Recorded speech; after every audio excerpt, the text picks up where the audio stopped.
Dobar dan, dame i gospodo. Dobrodošli na drugi, ujedno i završni dan konferencije Dani e-infrastrukture Srce DEI 2025. Jučer smo imali vrlo zanimljiv dan. Čuli smo odlično predavanje doktora znanosti Nilsa Vedija, voditelja digitalnih tehnologija za Destination Earth pri Europskom centru za srednjoročnu vremensku prognozu. Predstavio je ključne aspekte razvoja visoko preciznog digitalnog modela Zemlje. Saznali smo da je cilj inicijative Destination Earth omogućiti detaljno praćenje, simulaciju i predviđanje klimatskih i vremenskih promjena kroz inovativne računalne modele. Osim toga imali smo panel Disruptivne tehnologije kao pokretač promjena. Složili su se da nove digitalne tehnologije sa sobom donose brojne prednosti i unapređenja, ali da njihovu primjenu treba provoditi s mjerom. Zatim da nije dovoljno uskočiti u trend, primjerice umjetne inteligencije, nego je potrebno sustavno raditi na edukaciji kako ispravno koristiti umjetnu inteligenciju, kritički promišljati o rezultatima koje njezino korištenje omogućava, te da su kvalitetni podaci osnova dobre primjene umjetne inteligencije. Osim toga, održali smo 5 tematskih blokova. Objavljivali smo na društvenim mrežama o svakoj. Ako niste popratili, vidim, slabo ste lajkali, ali reći ću vam, ako niste bili recimo kibernetička sigurnost ili sustav znanosti i visokog obrazovanja spreman, tamo su predstavljeni ključni akti za područje kibernetičke sigurnosti za sektor znanosti i visokog obrazovanja, a sve s ciljem implementacije zakona i NIS-2 direktive. Dan je pregled regulativnog okvira kibernetičke sigurnosti u Republici Hrvatskoj, kao i usluge nacionalnog CERTA. Zatim, jedan od tematskog bloka bila je i reakreditacija visokih učilišta. Predstavnici Agencije za znanost i visoko obrazovanje predstavili su novi ciklus reakreditacije i promjene u odnosu na prethodni, te način prikupljanja podataka, a predstavnici Srca demonstrirali su izradu relevantnih izvještaja iz Krorisa te novi sustav ISPIK. Zatim imali smo tematsku radionicu u popodnevnom dijelu programa Budućnost dijeljenja rezultata istraživanja, uloga repozitorija. Izlagači su u ovom tematskom bloku slažu da je dijeljenje svih rezultata istraživanja ključan aspekt otvorene znanosti koji donosi brojne prednosti znanstvenoj zajednici, društvu i gospodarstvu dakako. Osim toga imali smo i 4 radionice. Nadam se da ste sve dobro odabrali jučer, imate priliku novu danas. Jer danas imamo 4 tematske bloka. Najduže ćemo se baviti temom otvorene znanosti i EOS-ka. Na programu je danas dvostruko više radionica, čak 8, iako doduše 7 jer je edukacija o HPC-u ima osnovnu i naprednu razinu, pa tako računamo 8. Moje ime je Marija Herceg, jedna sam od 170 srcaša koji jučer nije bio. Znam da sam i jučer vas provela kroz program, također i danas. Do zatvaranja, danas u 16 sati ovdje se nađemo, a do tada nadam se ćete imati zanimljiv program. No, pređimo na današnje pozvano predavanje. Održat će ga Albert Sangrà, ravnatelj UNESCO katedre za tehnologiju i obrazovanje za društvene promjene na otvorenom sveučilištu Katalonije. Danas ćemo dobiti uvid u njegove ideje o digitalnom vodstvu, s fokusom na to kako institucije visokog obrazovanja mogu učinkovito iskoristiti različite digitalne tehnologije koje su im na raspolaganju, ali i za izazove s kojima se pritom suočavaju.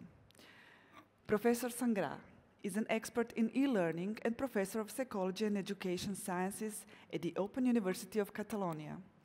He is director of UNESCO Chair in Education and Technology for Social Change and has received several awards for his work. For 30 years, he has been engaged in research and teaching in the field of online learning and was one of the founders of the Open University of Catalonia. His interest in the use of technology in education, especially online learning, is reflected in his publication and projects. He also serves as a consultant and advisor on projects related to the implementation and development of digital education models. Por favor, den una cálida bienvenida al profesor Albert Sangrà. Vidim, svi ste gledali sapunice i razumijete.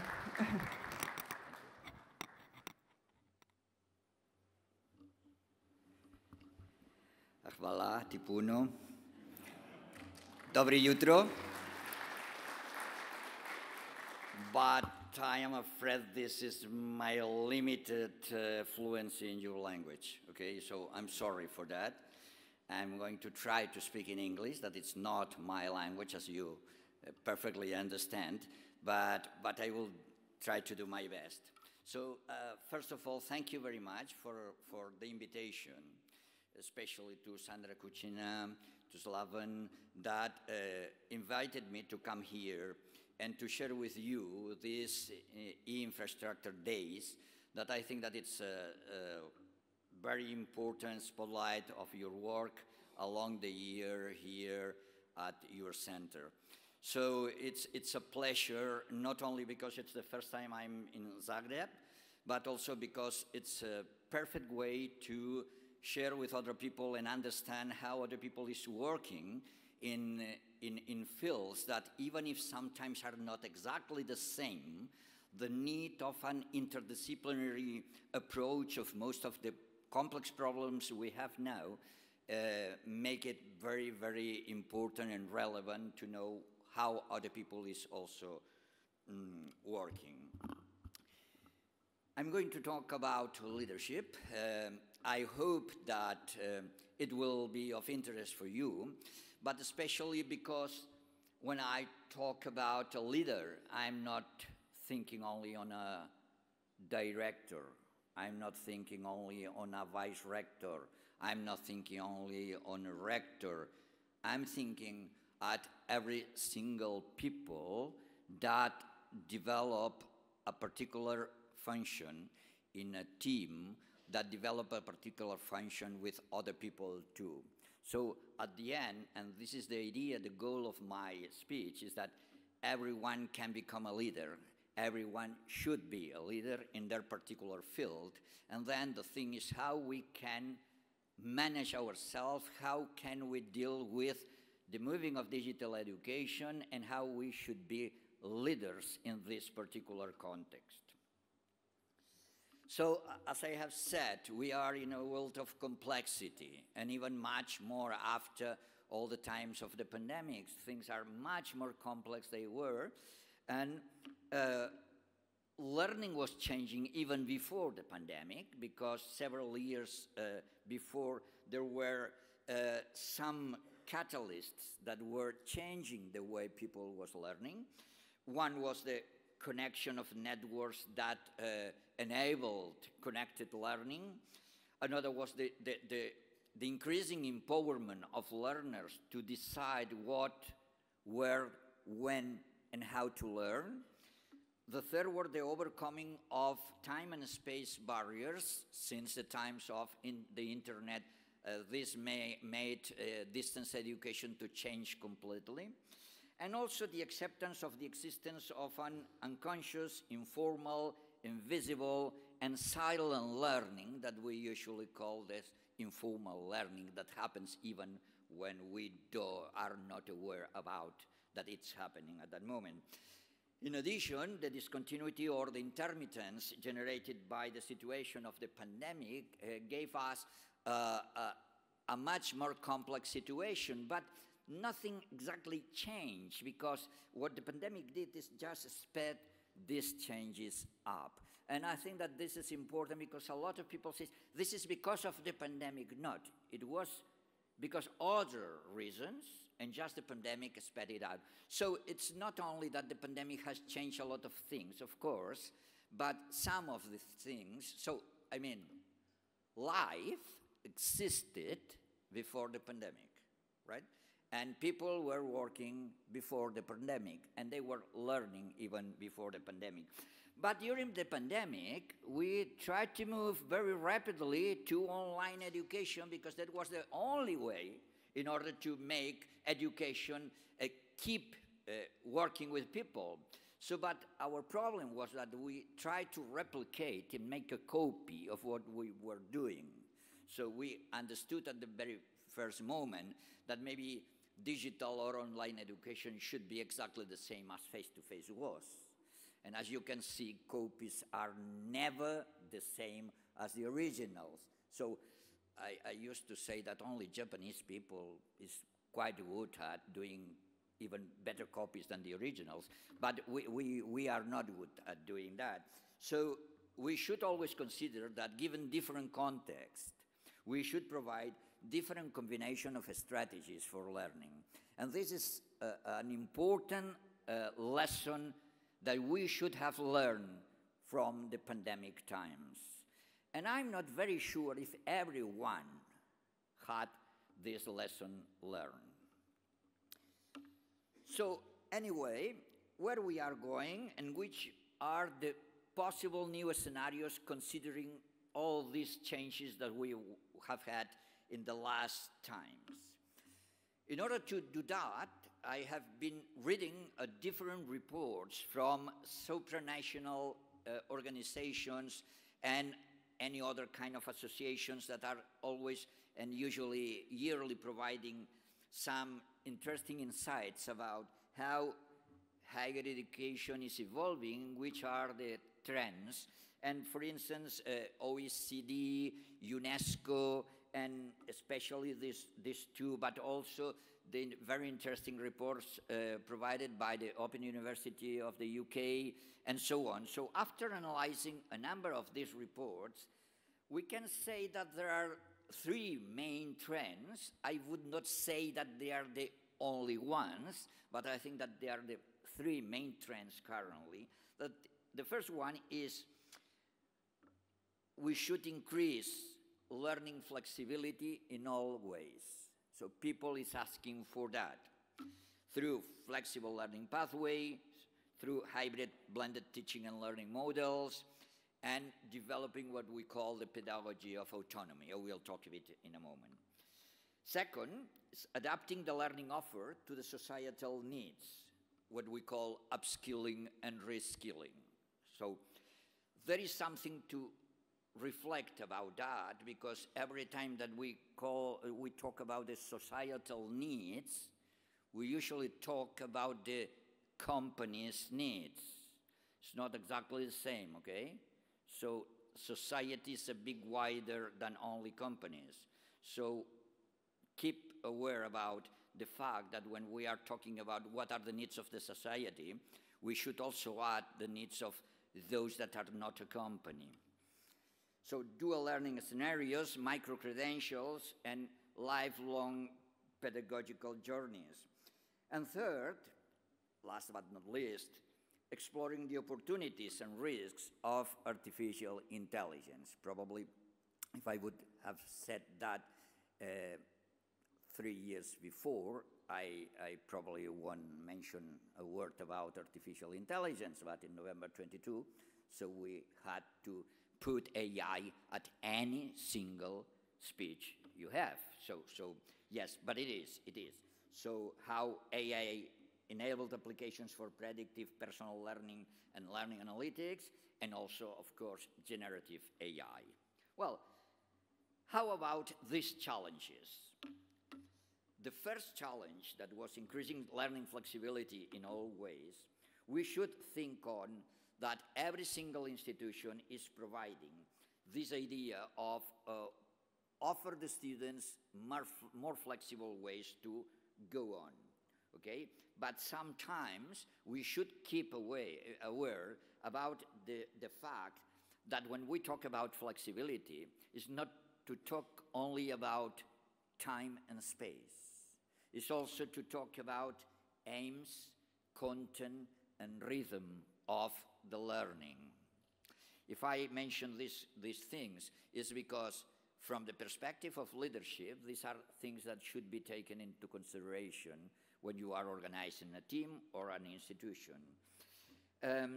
Sometimes when we talk about the flexibility, we think that we are going to do something very general for everyone, but it's important to be open and to avoid this concept of the winner takes it all, as our song, that seems to be that this is the only way for that. For instance, to say, okay, let's provide just self-learning courses. No teachers, but a lot of technology, and like MOOCs, for instance, let's provide that because this is the more flexible thing. Yeah, but don't forget that when you are providing the highest levels of flexibility, you should balance that with other elements like collaboration, like interaction. And the highest level of flexibility sometimes is not permitting collaboration or interaction. So these are elements that should be balanced and taken into consideration. About the pedagogy of autonomy, during the pandemic period, one thing that we learned, and it would be important to be learned by everyone, is that obviously teachers were not ready, but students were not ready neither. So when you ask someone to move from one day to another to the way they are learning and say you are not coming to the classroom anymore and you are doing to do from home, they get lost, they feel lost. And they need a kind of support that it's not only to answer questions about the content, but to develop what we call the autonomy of the student. So all our students, no matter the age they have, are the capacity of being more autonomous. The thing is that we need to support them by providing them some instruments, some tools, some recommendations in order to organize a way in which they are developing themselves through the autonomy. So to make the autonomy of the students increase probably will result in a better academic outcomes and learning outcomes of the same students. But we need to support that. It doesn't happen because it's natural. It happens if we push on that. So the ideas of self-regulated learning and people taking agency of their own learning are elements that the institutions and the leaders of the institutions should take in important account in order to be sure that when moving of our educational models, when moving from a completely face-to-face to a hybrid, blended, or online one, this will be a success factor for our students. And finally, of course, the hybrid blended teaching and learning models.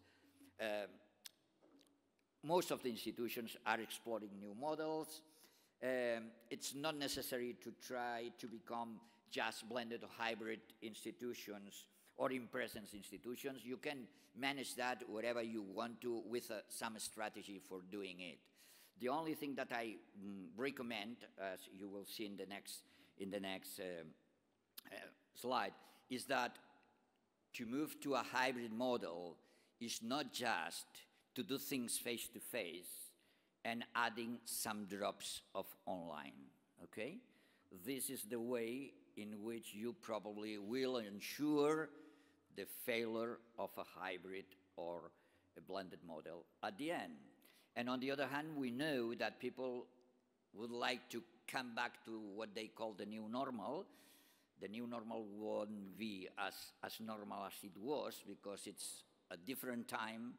We are older than we were. Our students are older than they were. So coming back to the past is always difficult because the past doesn't exist yet. So the thing is that we need to think on the future and to imagine the future scenario in which we would like to work with them. So the idea is to go further than face-to-face plus something. Try to develop a successful hybrid or blended model. And the first step for that is to design a hybrid model from a different look. Usually, you design a hybrid model from face-to-face because it's what you know and what you practice and you have experience. But if you try to do the opposite and you design it from the fully online course, you will get the maximum potential of online, and then you can go coming back to use the elements of face-to-face that you consider that add some value and that are important for the students themselves. So to start designing in the opposite way probably will provide better, consistent hybrid or blended models in that sense. And some experiences that have been created in the last times are demonstrating that this is true. The second thing is to de-associate time. There is a time for learning and there is a time for teaching. And even if we are used to coincide both times in the classroom, it's not true that students only learn if we are in front of them. It's true that sometimes they learn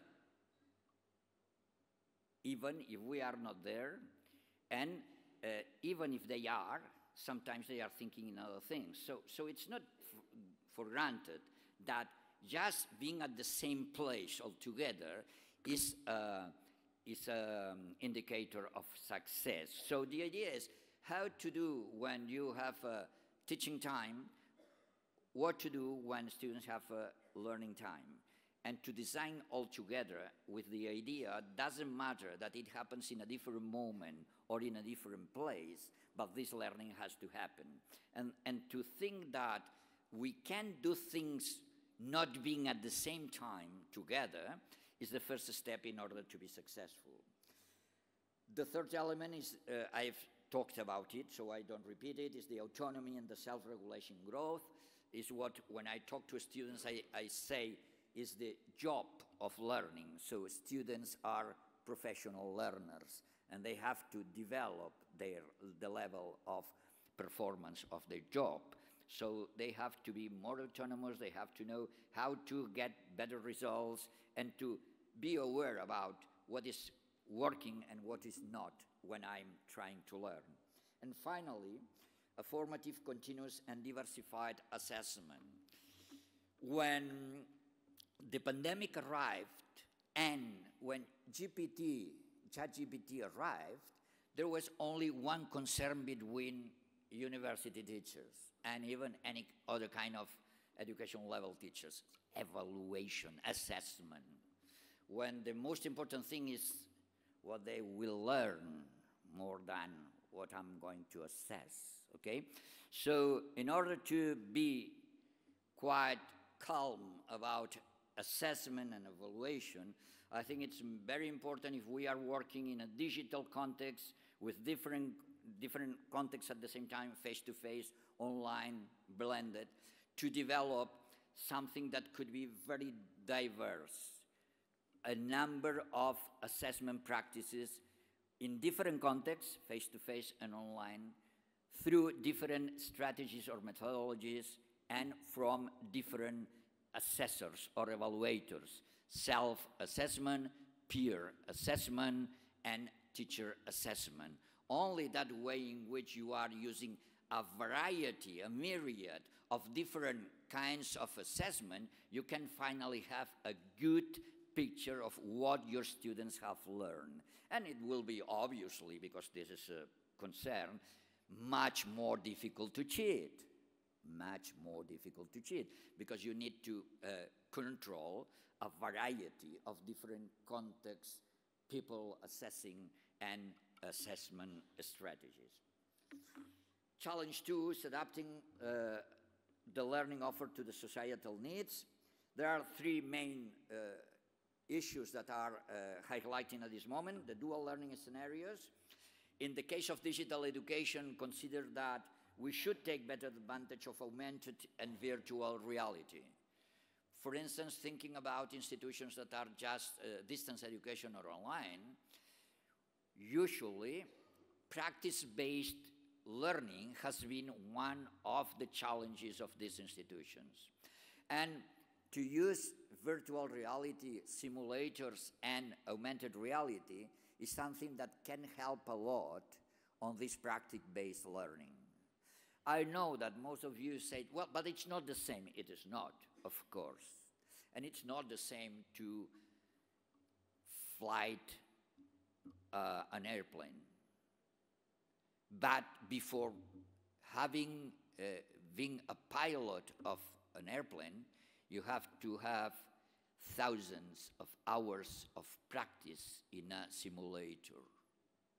And this is how you learn how to do it. So I think that we are not using in the way that we could these instruments to develop much more practical learning in our institutions. Micro-credentials are a must in that moment because the European Union put a lot of money on the table, so everyone is looking for having micro-credential. It's interesting.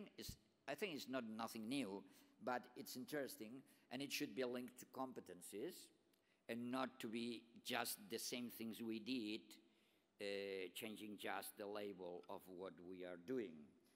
And for the leaders, I would say that there is the risk of higher concurrence with companies and other newcomers for that, because it will be easier to provide this kind of learning to the students.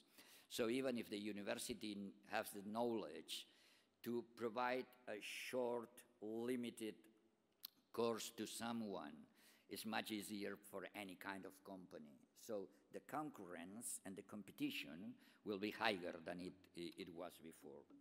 And finally, the idea of lifelong educational journeys. In that sense, I would like to highlight you. I'm not going to extend myself on that, but the concept of learning ecologies is important.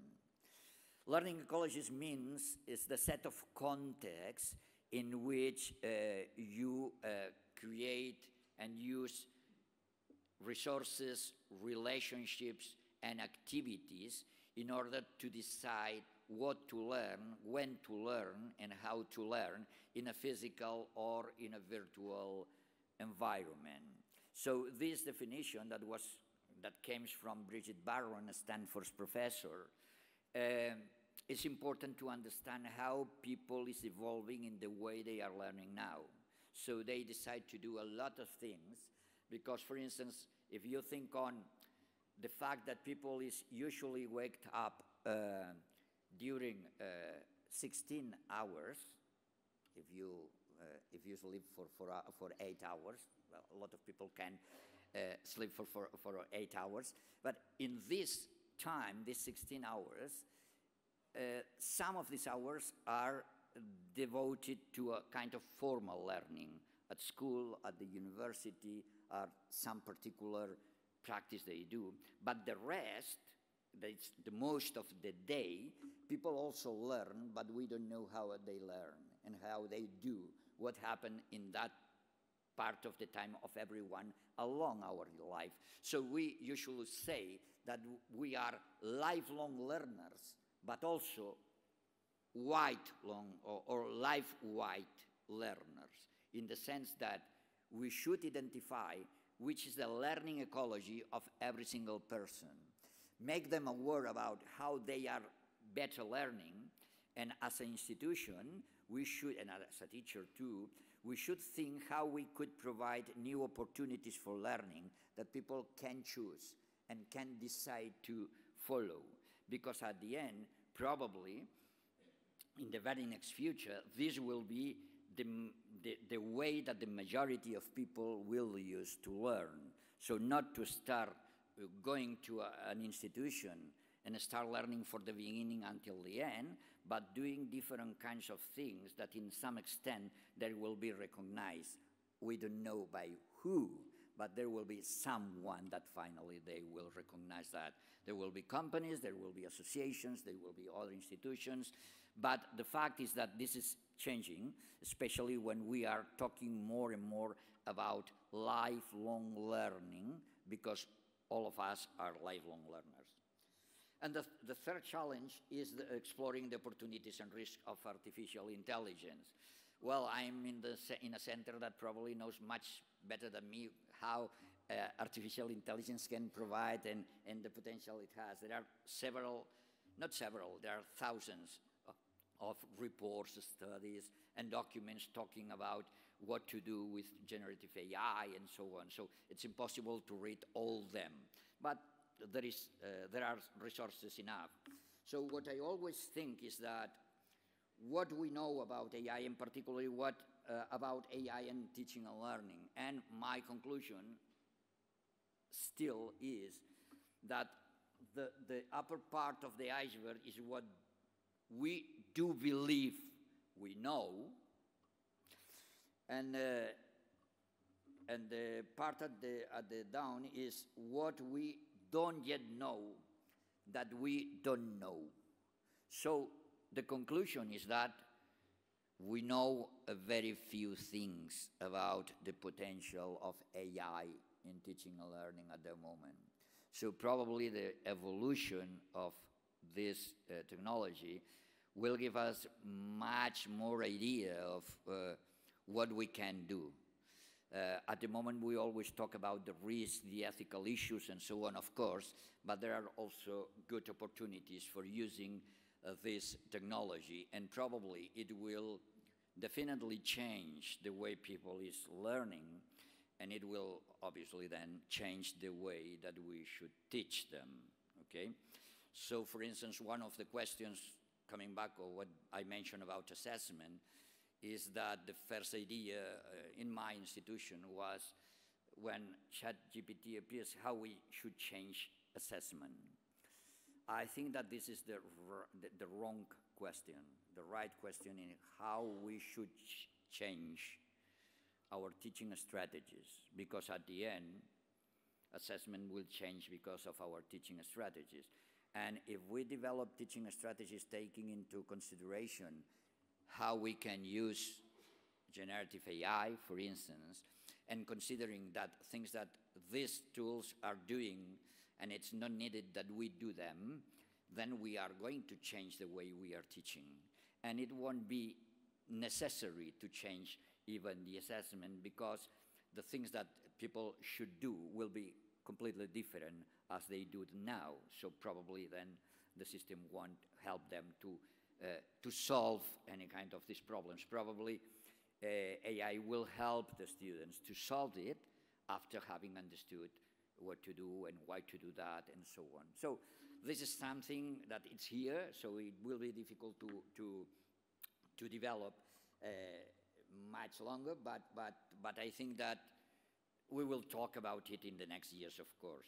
So about that is to think about how AI-enabled applications can provide more and better personalization, if they can provide inclusion and equity issues about our teaching and learning, and about Gen AI is to develop co-design and co-creation with the students. For instance, maybe we should start exploring how we can teach with our students and not only for our students. So this is something that could a slight change on our approach.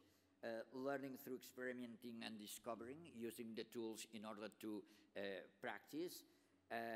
Obviously need more active and empowering teaching methodologies for the students in order to not only, we cannot only transmit, because at the end we know since a long time that only transmission is not probably the best added value of our teaching, and that formative assessment is a must. So it's not only to have final and summative assessment, but to think on which are the means for having more formative assessment activities.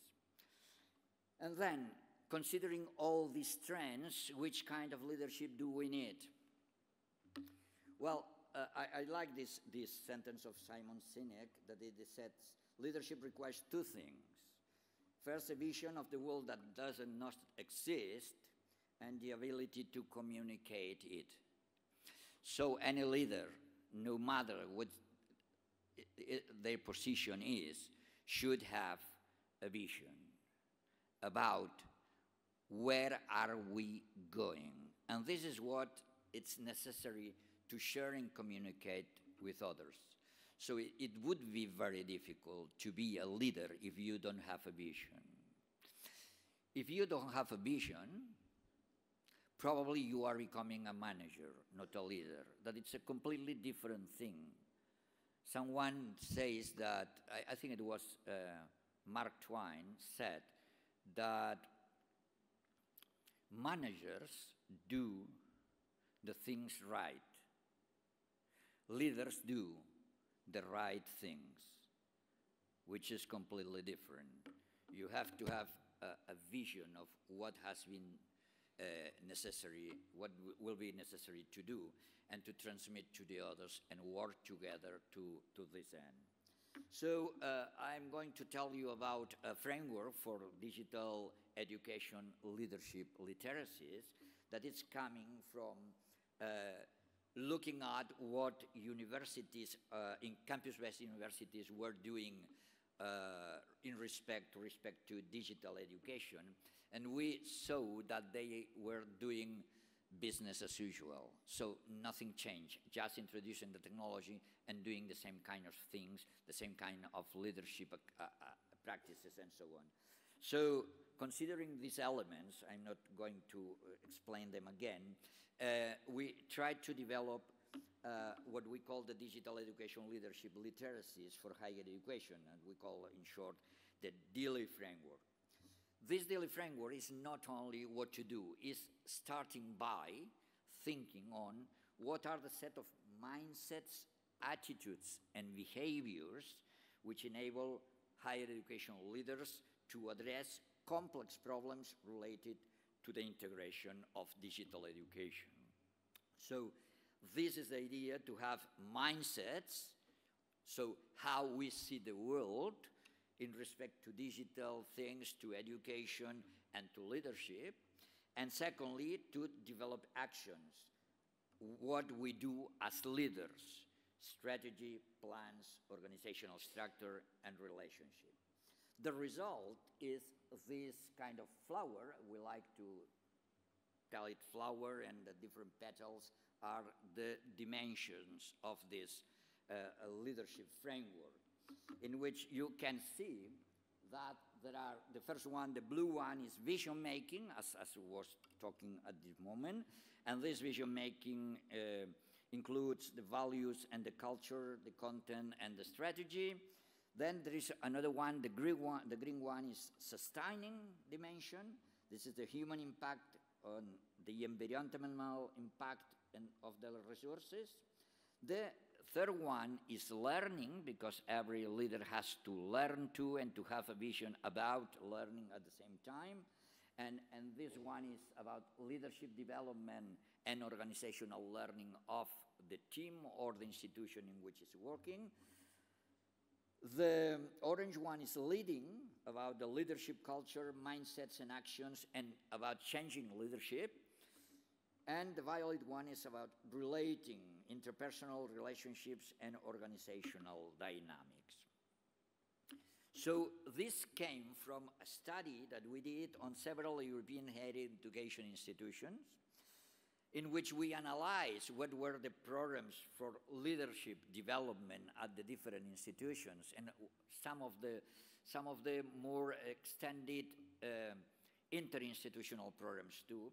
And we saw that there was a lack of attention to pedagogical considerations in the part of vision making, in that dimension, and in the sustaining dimension in the leadership development programs that we studied. So we understood that there were some changes that were required. The mindsets instead of competencies, leadership rather than leader development, to build a culture of trust and collaboration that didn't exist, and to develop a critical awareness of challenges and affordances of the digital world. So, in short, and to understand, maybe it's not your case, but to understand what are the kind of problems that usually people face when being a leader or to talk to a leader, is that when one is talking about the importance of digital education development, the leader only understands the things in different independent blocks. So you are talking about technology. No, I'm talking about something more integrated, because I'm not a technologist. Yeah, but I talked to a technologist, and he or she said that, yeah, but I'm talking to you from a different approach. So this capacity of leaders to understand all different approaches and make them, integrate them in the vision making is one of the most important things. And usually, we don't speak the same languages. We probably speak the same national language, but we don't speak the professional languages in the same way. When, in my institution, when a teacher talks to a technologist, sometimes they don't understand each other, and they are using the same words, but they don't understand each other because the meanings of the words are completely different in one context and in another context. We need leaders dealing with the fact that we need to put all these people closer and to use a closer language that could help us to that. And if there is no other language, we need to develop these people in order to understand the different meanings of this language. So this is something that a leader has to do. This is something that has to be concerned about because it's a way to work all together. So at the end is digital education plus the idea of leadership as collective, relational, and as a practice, and some literacies about mindsets and behaviors, as I said, and this is the result of this DELLHE framework. I'm only 4 minutes, so what I'm going to tell you is about the different dimensions, but I'm not going to make any comment about them because I will provide this presentation, and if you would like to look at them more calmly, it will be fine. It's just to understand that the vision-making dimension is about the leader's conceptions of the digital world. So context, vision, strategy, learning and teaching, what does it mean? It's more or less open. Sustaining is about the human, environmental, and financial impact of technology choices and the organizational agility. So these decisions will really impact on the kind of digital education process you are going to follow. The leading is about the leadership attitudes, behaviors, and actions that will support the uptake of digital education throughout the institution. So in which way we are going to convince the other to go on board and go all together to the same vision. And the relating is a very important one because it means that all the interpersonal relationships and the organizational dynamics will probably favor this kind of decisions and this kind of leadership practices. So finally, learning is about the individual leader development and developing a leadership capacity in which every single leader, I insist, doesn't matter if you are not in a position that you are called a leader or a director, it's important for you to grow up and to develop yourself on that. So besides every dimension, you can identify the different mindsets and attitudes and the different actions and behaviors that can help to develop this framework for leadership literacies in digital education. But last but not least, there is another important element, what we call the third space. The third space is where people from the academic staff and people from the professional staff meet together in a place in which we usually don't talk to each other, okay? So everyone has their role, but in digital education, it would be important to consider the different kinds of roles that are working in the same direction, aligned to the vision, and considering that doesn't matter if you are a teacher, doesn't matter if you are a learning designer or a technical supporter. The most important thing is which is the final aim we all keep in mind, and we are working together. So there are also different practices that could help to make this working in a way that people can talk to each other much better. And at the same time to have the consciousness about what we call the top triangle, because it's technology, organization, and pedagogy. When we talk about digital education, we cannot talk only about technology.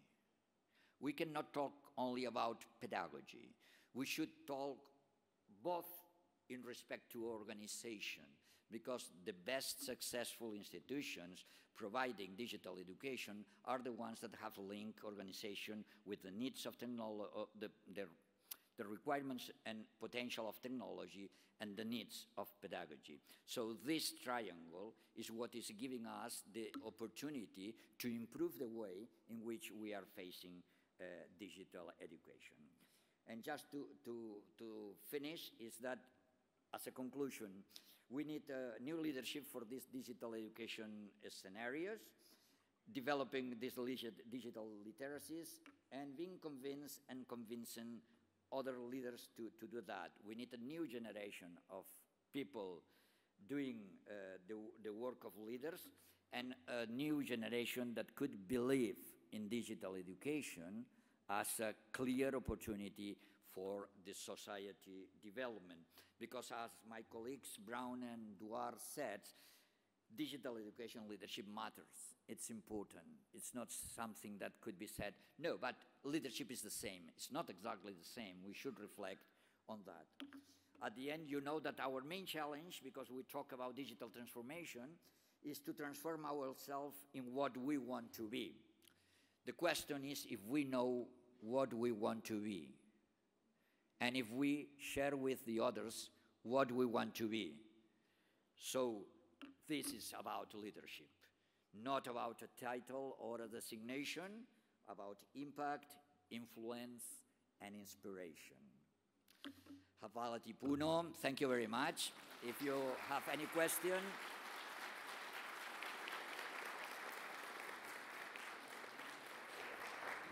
Muchas gracias, Professor Sangrà. Do we have any questions from audience for Professor Sangrà?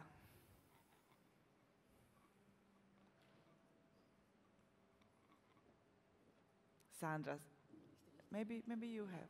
Okay, so thank you. It's on. But I have a strong voice. So thank you for a very interesting presentation and for main distinction between managers and leaders. And today we have to combine both. So what would be your recipe? How to make them work together?